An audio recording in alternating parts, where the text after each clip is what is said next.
slightly adapted plan this year for irrigation in the upstairs greenhouse. I bought this set of stuff here because what I want to do is actually run a larger bore pipe around the perimeter of the greenhouse and then have little dripper valves that come off of that with a smaller bore, less likely to get blocked up than the thin bore pipe going all the way around.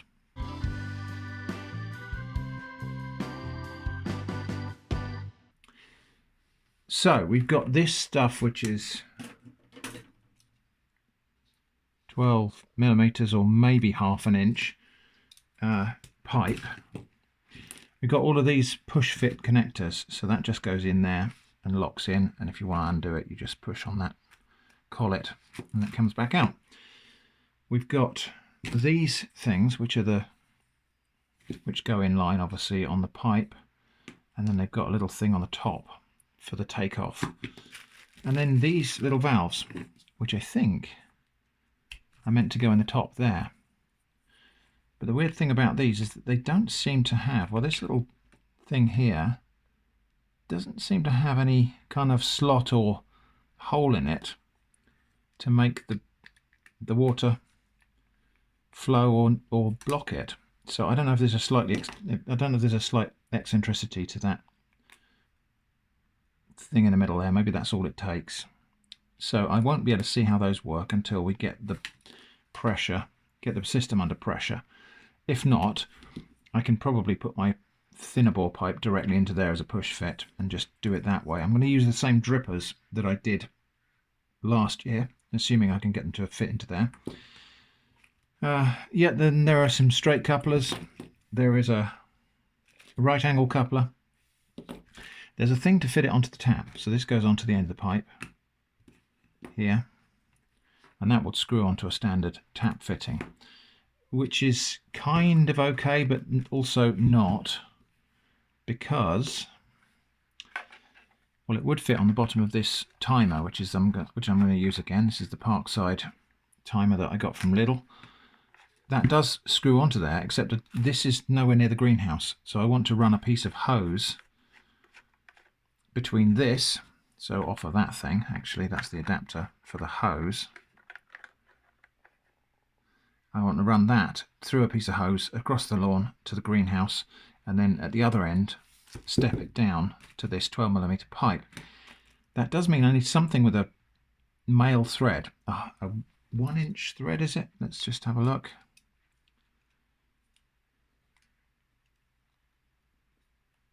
Yeah, so that's most likely a 1-inch male thread in there. That's going to need a 1-inch male thread, actually the same as this. So that needs that on the end of the hose. Surprisingly difficult to source anything that does that, but I think I found something, so that'll arrive in the next day or two. I suppose I could get a male to male adapter nipple and put that on the end of one of these, then those will couple together like that or something.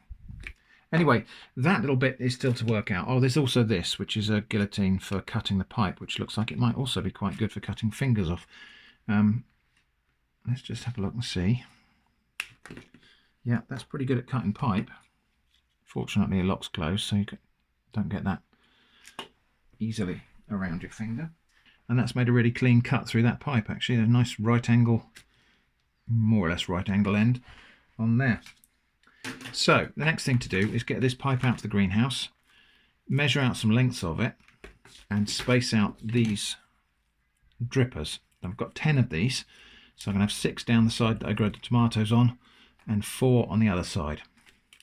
Yeah, so that pipe that I used last year for the drippers is a good fit into that top part there, so that's good enough. I think that's what we will use this year.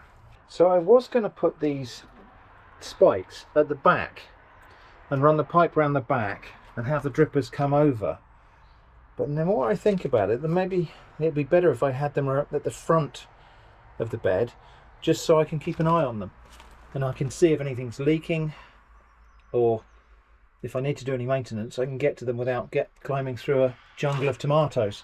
So yeah, I probably will do that actually. But anyway, that's the spacing. So now I just need to cut some pieces of pipe to link those all up. So there should be enough of this pipe to go all the way around the greenhouse and some spare. We'll figure out what the distance is between these two. So it's about that much. Measure twice, cut once. Okay, and then guillotine cut is there. So that's the piece that joins those two. The pipe's got a bit of curvature on it, but I imagine that will straighten out, especially once it warms up in the sun a bit.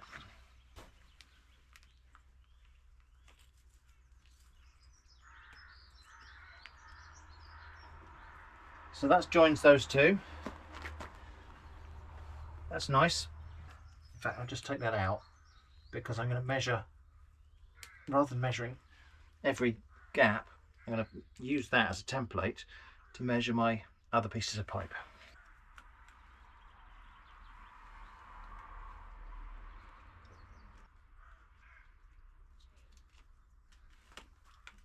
Okay, I need two more like that and one slightly longer piece in the middle. I'll show you why in a minute.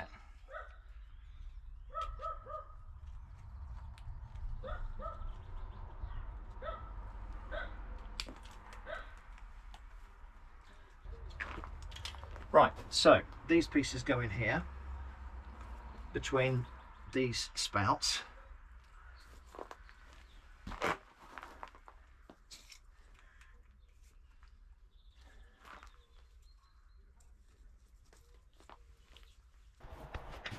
And then I just need a slightly longer piece for that middle there, because we've got a section of 3 there and a section of 3 here, corresponding with 2 grow bags that we're going to use. So slightly larger gap in the middle, just because of the overhead and whatnot. So yeah, my individual drippers then for the tomato plants are going to go in here like that. And there's plenty of slack there to get that to where it needs to go. Right, so that's the watering circuit done. So water comes in here. There's 6 single waterers there for the tomatoes.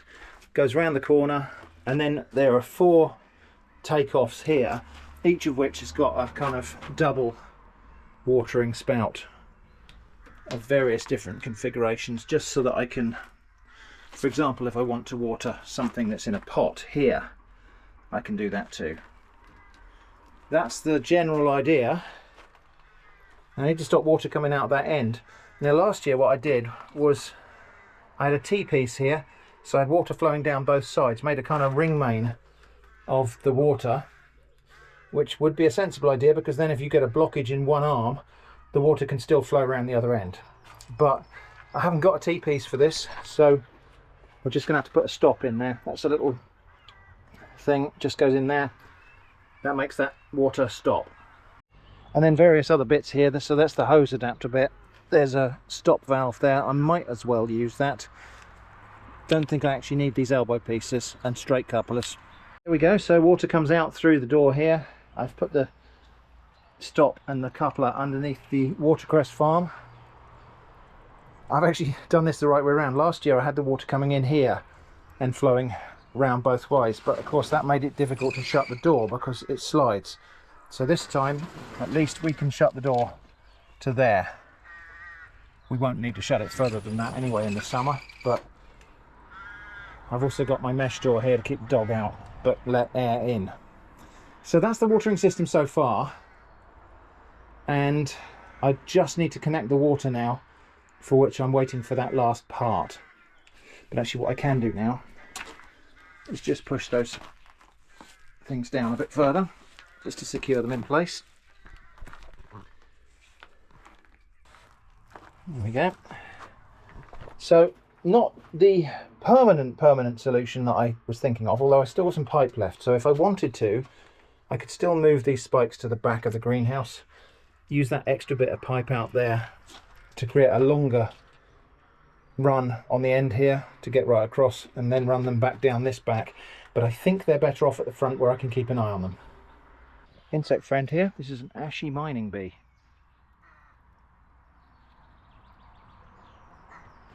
might be a little bit perplexed about where her burrow is, because I had a bit of plastic on the lawn there, so I might have accidentally covered it up. But there we go. That's an ashy mining beet, I think, just going into its hole right down there. Or perhaps digging a new hole. Right, the watering system works. Managed to find this 15mm to 12mm coupler, push fit coupler, supposed to be for hot tubs or something like that, but it works on the end of a garden hose, and it fits on the end of this rigid watering pipe. So I've got to route the hose now, and I don't want to be tripping over it, so it's going to be routed at the back of the vegetable patch. I might even come around the back of the greenhouse and come in this way. And then, well, as you can see, I've already tested it. It's a bit of water about.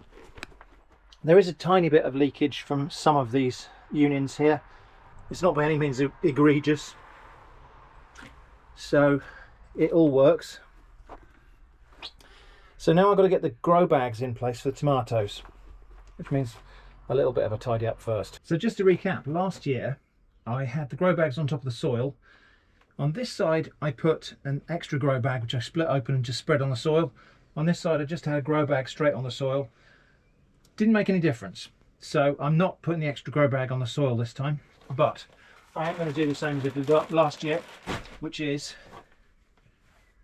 to slash some holes in the bottom of these things, so that if the tomato roots want to get out, they can. And last year this did make a difference. So I did find that when I came to clear it away at the end of the year, the tomato roots were out of the bottom of the grow bag and they had populated the soil. So they've got the benefit of the root run inside the bag plus the root run underneath the bag, which at the moment the soil's really dry, but when it seeps through these bags it'll moisten that soil anyway. So that just gives the plants two chances to get their roots down, really. And also these holes in the bottom, I think these bags are perforated for drainage, but slashing holes in the bottom like that will just make sure that there's no standing water to make the roots rot. So we'll have one of these here and the other one here, and again I'm going to slash holes in the bottom of that.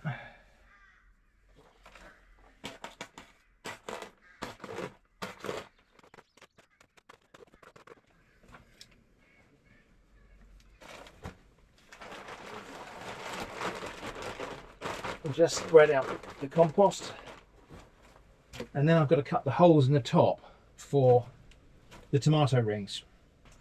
It's supposed to be self-cutting with these jagged edges, but that just doesn't work at all. I am going to put 3 on each bag. Some people only grow 2 tomatoes in each bag, some people only grow 1 tomato in each bag, but I think I'm going to go 3 in a bag because it worked fine for me last year. Have a hole like that.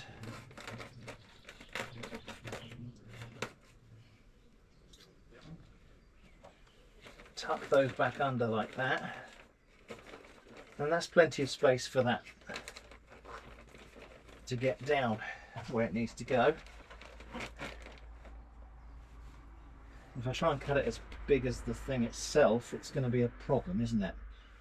Actually, change of plan. I'm going to use these round ones because these have faded. This might be the last year they get used, so I might as well make use of them. The holes in these are a bit better because I have already actually widened these out. And they're on little spikes, and so these spikes naturally go through the plastic. So I'll just make sure that they do. Actually, I really want them to go like that. Yeah, that's it. Okay. So I'll just help those along.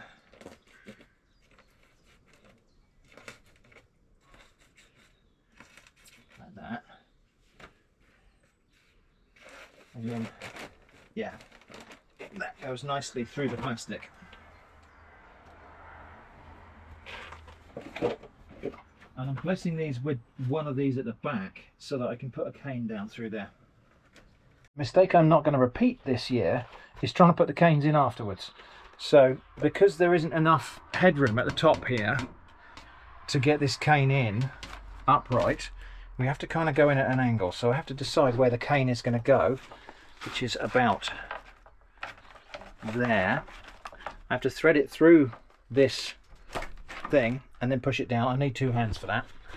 So then I can push that down and through and get it in position and then get the ring back where it belongs.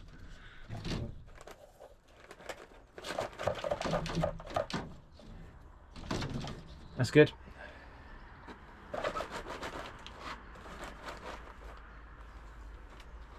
So that's all the planters in place and the canes there. I will need to just wire these canes to this top cane here. I'm going to have another cane up here drop down a little bit, because my plan for this year is to allow the indeterminate breeds of tomato I've got to grow all the way up. I'm not going to try and stop them at the top. I'm going to let them grow up over another cane and then cascade down at the front. That happened kind of accidentally last year and I got a huge crop because of it. So I'm going to try and replicate that this year. Anyway, these need filling up with compost in the central ring there, and that's what I've got this extra grow bag for. I'm just going to use some of the compost out of this to top these up. Just to try to avoid one of the mistakes of last year, just got a bit of stiff plastic there, just to make sure the compost goes into the middle and not the moat. So those are done. It was mostly successful keeping the compost out, but not completely. Those nozzles over there, apart from the ones for the Cape gooseberries, are turned off. Those are turned on at quarter turn. These are turned on full. So now I'm going to just go and run the tap, connect it up out there, run the tap and time how long it takes to fill those to sort of 2/3 full, and just do some tweaks and adjustments. Right, so water's turned on. Nothing's coming out at the moment because it's stopped here. So turn that on. Doesn't look like it's going to take very long for those to fill up, and that's a bit of a problem with it spraying over like that. We've got water coming out for these Cape gooseberries as well. I may have to peg down these nozzles or something. And nothing coming out at the end. No kind of unexpected or unexplained leaks in the circuit. It's all looking pretty good. I reckon those are only going to need 2 minutes every morning. I'll do some proper timings. Yeah, by my judgment, that's about a minute now, and that's almost enough. So I reckon 2 minutes every morning will be plenty of water for these tomatoes. I can always come back and screw these down a little bit tighter to make them deliver less water in the same duration. But that looks pretty good. So I'm going to turn it off here so we don't get flooded, and then go and turn it off at the tap. So I've just got that on constant at the moment. That's off. I'll turn the tap off. So I've still got to set the timings up on that. They may still be in there from last year actually, in which case they're fine. And then I've got to route the pipe across the lawn there, except I'm going to go up there along the back of that hedge, round the back of the greenhouse, I think, if it'll go. And in the time I've been talking, these have started to drain. Oh, the cap's popped right off that one. I'll have to put that back on. So I'll probably run these for a couple of days just to get the soil properly moistened, get the water soaking all the way through the grow bags into the soil underneath, so that we've got a good root run. And I can't think of a reason why I shouldn't plant my tomato seedlings straight in here as soon as they're ready to. They're in fibre pots anyway. I don't know why they shouldn't go straight in here. So yeah, these little spigots are just a bit of a puzzle really. They don't seem to do anything. They drip, but it doesn't matter whether you have it turned in that direction or whatever, they just drip. This makes very little difference to the actual rate. It says 4 litres per hour, 4 LH. So I don't know, maybe this is just a nozzle that's intended to drip at that particular rate. This bit comes out, and it does seem to have a screw thread on it. That is a screw thread, isn't it? Yeah, it is. So,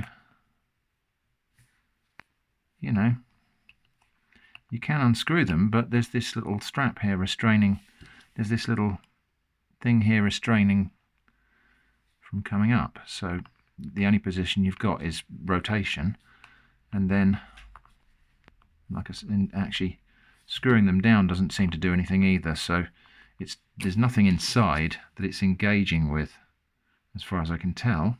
There's no moving parts inside. So as far as I can tell, that can only just either be rotated. I suppose you could lift it up and put it like that, but maybe that's the other position it has. But I feel like the water pressure would just blow that out of there because that's not engaged at all.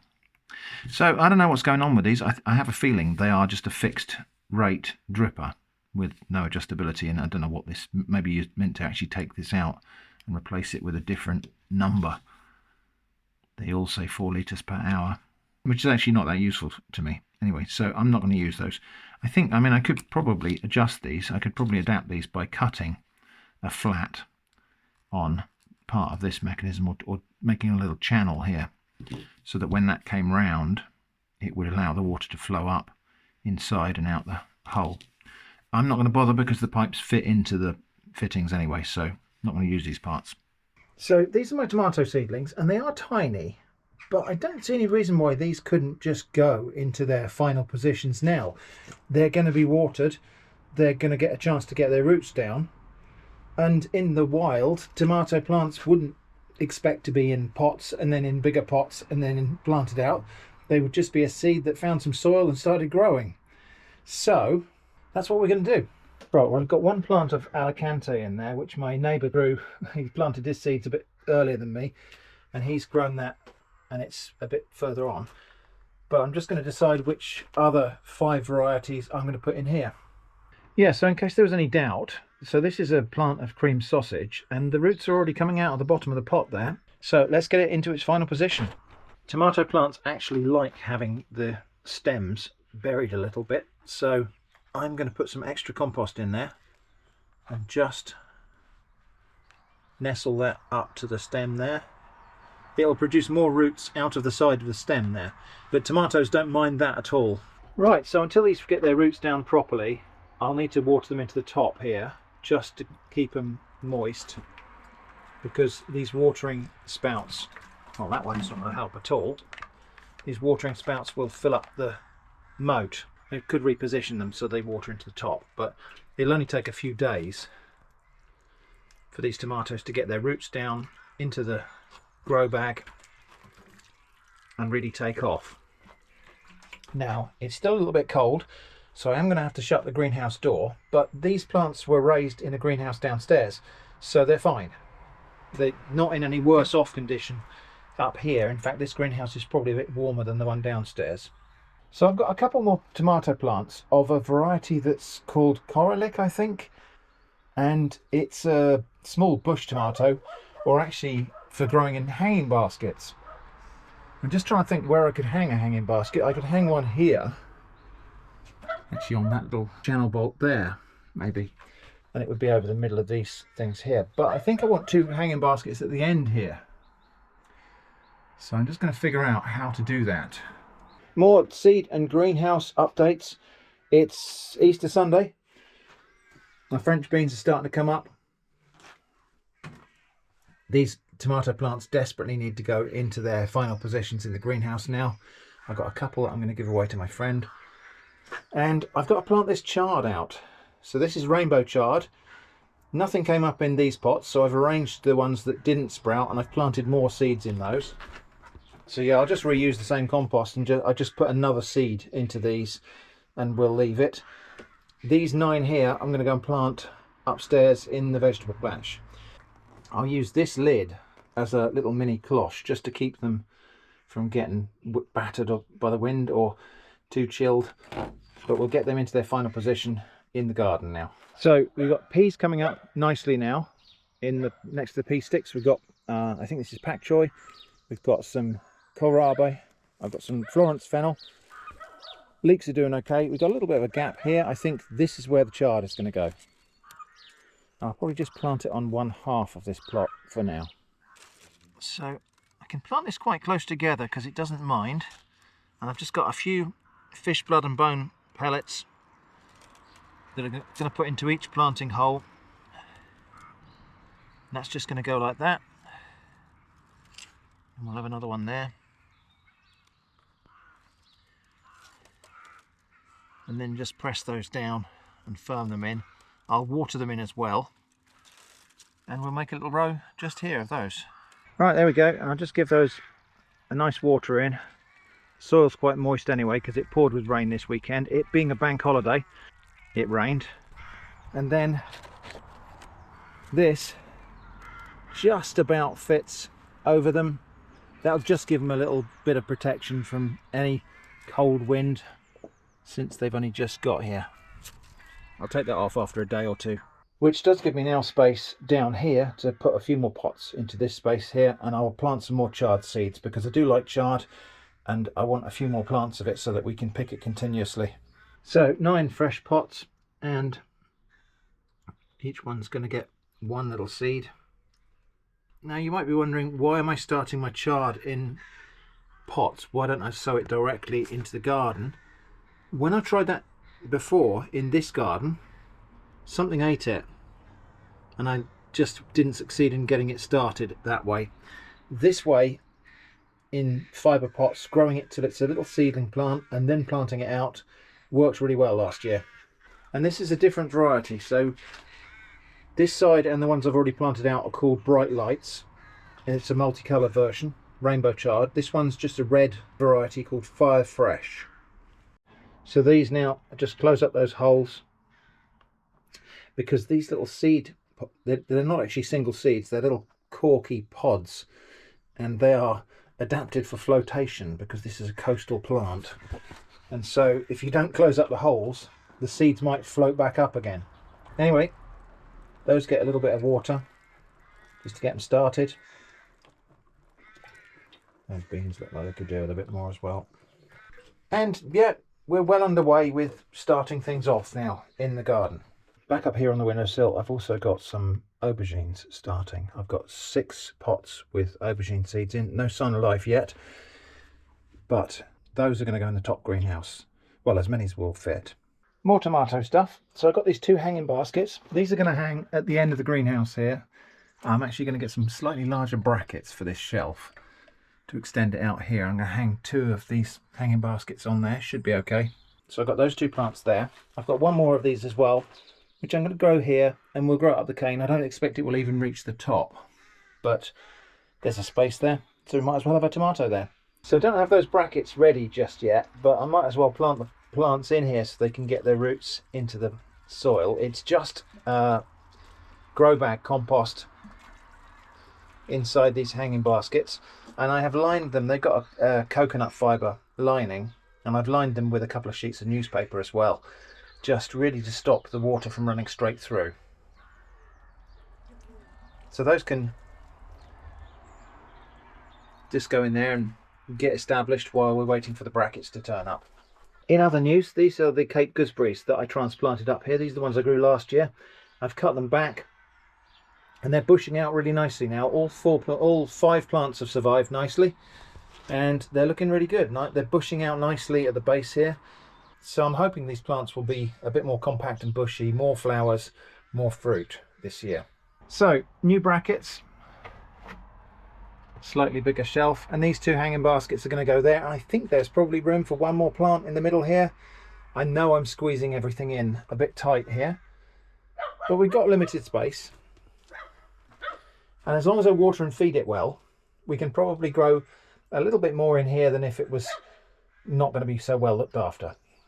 Now, just thinking about feeding these tomato plants, and I was thinking it's difficult to put the feed into the water because the water's just coming straight off the tap into this pipe. So I could get some kind of slow dissolving feed and just sprinkle that into the moat that fills up from these pipes. But I have a better idea. Well, a simpler idea anyway, I think. Let's pour some drinks. So this stuff is my organic, homemade bin juice plant food from last year. I don't want to pour this directly into the moats, into the tomato rings,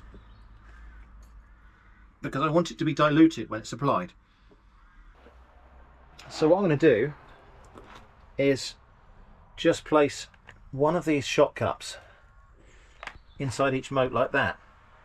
Tomorrow, when the water flows, it will knock that over, and that will dissolve and disperse into the water that's in the moat, and it will be applied in a diluted form.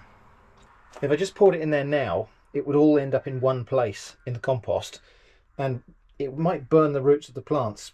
Actually, I kind of want to test this, so I'm going to go and turn the water on for just 1 minute. So that's the little shot cup down there underneath the nozzle. They're all placed underneath the nozzle. I'm just going to go and turn the water on. We'll see what happens.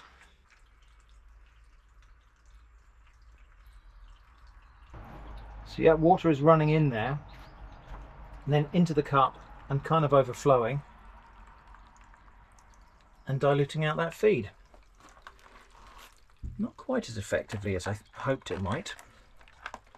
So I've got a little bit of adjustment to do here, I think.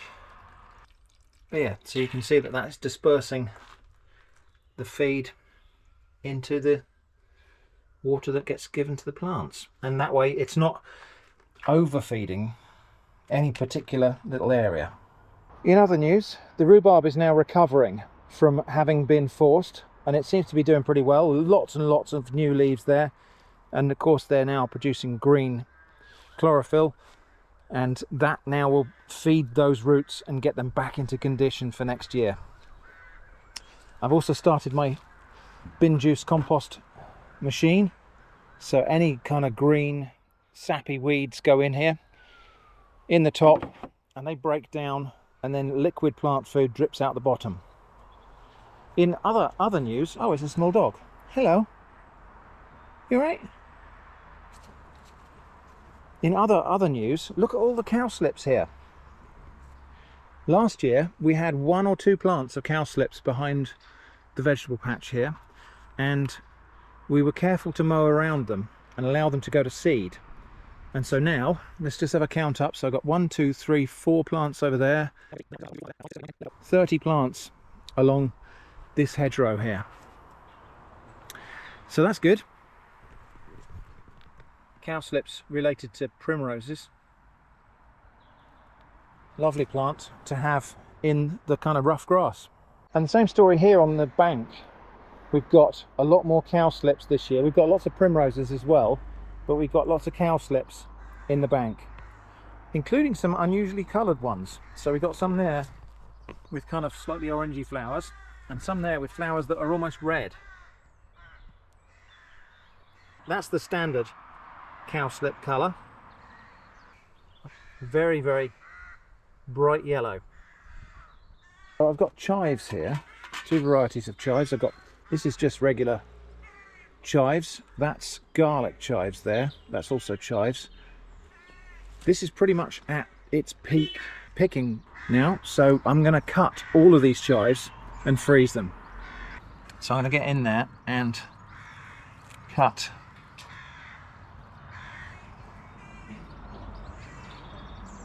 all of the leaves off these chives. I've got some flower buds as well, but they're also edible. Now, of course, it's nice to use chives just fresh from the garden, but they have a season, and if I leave them much longer, they'll start to go all like basically hay. They'll go all strawy and lose their freshness. So I'm going to cut all of these, and that way we'll maximise the harvest. And probably cutting these down will stimulate them to produce some new fresh leaves. I do have to be a little bit careful in the garden here because we've got other bulbs, other spring bulbs, but they're not in this particular spot. These are all chives. In fact, I weeded out a couple of grape hyacinth plants that were trying to creep into this locality.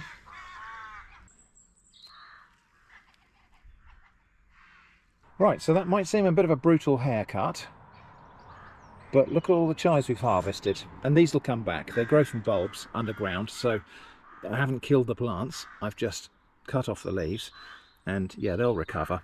They'll produce some fresh leaves, probably some fresh flowers as well. There is a bit of a method to my madness here. The reason I picked them onto this tray like this is to try to keep them in bunches.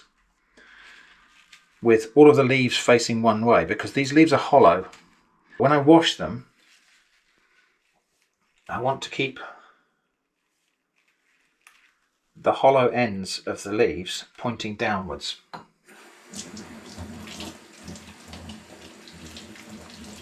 Otherwise they just fill up with water, and I'll be freezing as much water as I'm freezing chives. And then I'm just going to snip them into this container with clean scissors.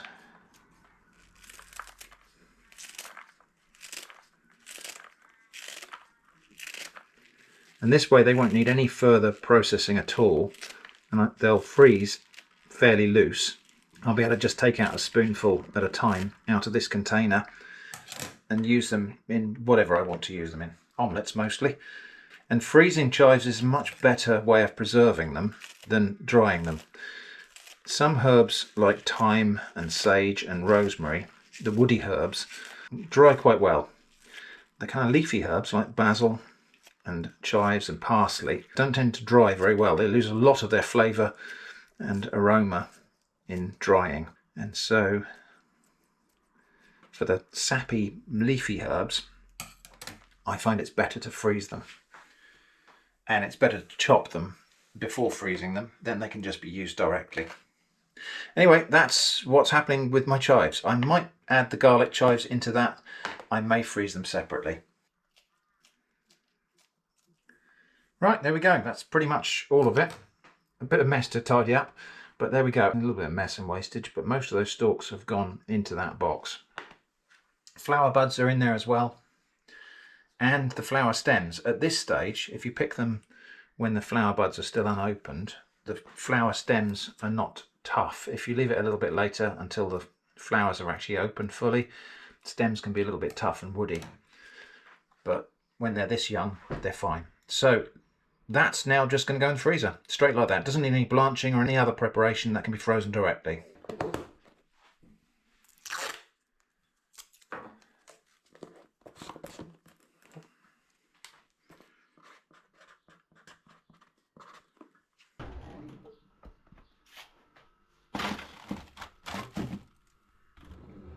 It is a couple of days later. You can see actually these tomato plants are starting to get their second and third sets of leaves, so they're coming along nicely. And you can see by the fact that the water in that little cup is clear. Well, not that one actually, so that's a concern. Just need to check when the watering system comes on that there is actually water coming out of that nozzle.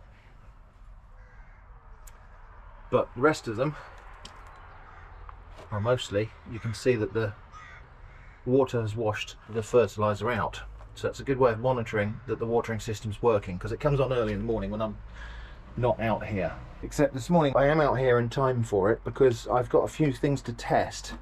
I've got these watering nozzles, which are the ones that are supposed to go in there. They're made of aluminium tube, and you can bend them. But I have a feeling that that's just a little sprayer at the end there. So I'm going to plug it into one of these that I'm not using at the moment and see how much flow comes out of it. The other thing I've got is some additional tubing, some more of this finer tubing, some more spray nozzles and some more joints, because I've got to do something for automatic watering for these hanging basket tomatoes as well. So I'm either going to take a loop of that and go all the way up and back down, or I'm going to just put a T-junction there and go up and then split it up here so it waters the two of those things, and it's got to water this thing as well. But anyway, I've got some more takeoffs. I've got another T-junction. In fact, I think it's the only T-junction I've got is in here. So it's a question of whether to use that T-junction there. I should probably have just bought some more of these. Those are takeoffs, they're not actual T. Yeah, they're just takeoffs for the narrower tube. This one's a T-junction that has 3 of the larger bore pipes. So it's a question of whether that goes in there to put a single pipe up here that then has a stop and splits up here, or whether to put that down here and connect it to the end of there, so we've got a ring. I know that's a very British thing to do, to make a ring main, but it would equalise the pressure in both arms of the thing, and it would also help to eliminate any issues that we might have with blockage. If it gets blocked in one side, it'll go around the other. I think that might be a better use of this device. And I've got plenty of this pipe, so what I can actually do is put an elbow there and an elbow there, and put a loop that goes up and over and back down. Any minute now, the watering system's going to turn on, so we'll test this to see if it's just a fine mist or if it's actually a sprinkler like the other things are. I've got a feeling it's a mister. That might not be a bad thing actually, because I could fit a mister if I put a loop of pipe up here, I could fit a mister pointing out this way into the greenhouse, because humidity in the greenhouse is quite important for pollination of tomatoes. So adding some mist during the watering cycle could actually improve pollination. So that's a possibility, and it's an option. I've only got 5 of those nozzles for the moment because I don't know what they're like. So I'm going to test that out as soon as the watering system comes on. Okay, the system is on and it is watering. So that's what these drippers do. It's a squirt, or if I turn that down, it will do a little sprinkle. Actually, that's not too bad. I am a little bit concerned about the size of the nozzle there. I think that's slightly prone to blocking up, more so than the other drippers. Yeah, so I decided to go for the ring main option. So the water goes round both sides simultaneously, and then up over this loop at the end here. And then we've got a little takeoff just there, and another one over there. And those water these hanging baskets. There will be, I'll put another takeoff probably on one of these legs here that will go across to water this end, which is going to have an aubergine in it, assuming I can get my aubergine seeds to germinate. So I'm just going to test this for another minute now. The only thing is that these things spray in, what is it, 8 or something directions. So I think what I might have to do with these is put them like that. Okay, we're nearly done setting this up now. So I'm just going to give these tubes here a little bit of support, just so they don't flop around, using these channel lock bolts. So the way these work, big farm tractor just going up the lane. So the way these work is they've got cut heads, and they go into the channel like that, and then they turn and lock in place, and then that nut just is tightened up, and yeah, when it's fully tightened they are locked in place and can't come out. There we are, just really so that when the water comes on, if this pipe moves at all, it won't flail around. And then one final adjustment, which is just this takeoff I've added here, and that's going to feed this end container here. So yeah, it might be a little bit crowded, and it might seem like I'm trying to squeeze in too much, and I probably am, but it's all going to be well watered and it's going to be well fed, so it should be okay. And the good thing with this whole system is, even if I've got this wrong, it's all modular, and all these pieces just snap together like Lego. So if I've got this wrong, I can just change it. All I need to do is, I've got some spare pipe, and all of these pieces snap together. All of these short pieces of pipe I've cut, I'm sure would be useful somewhere in a system, and so if I've got it wrong, I can just reconfigure it.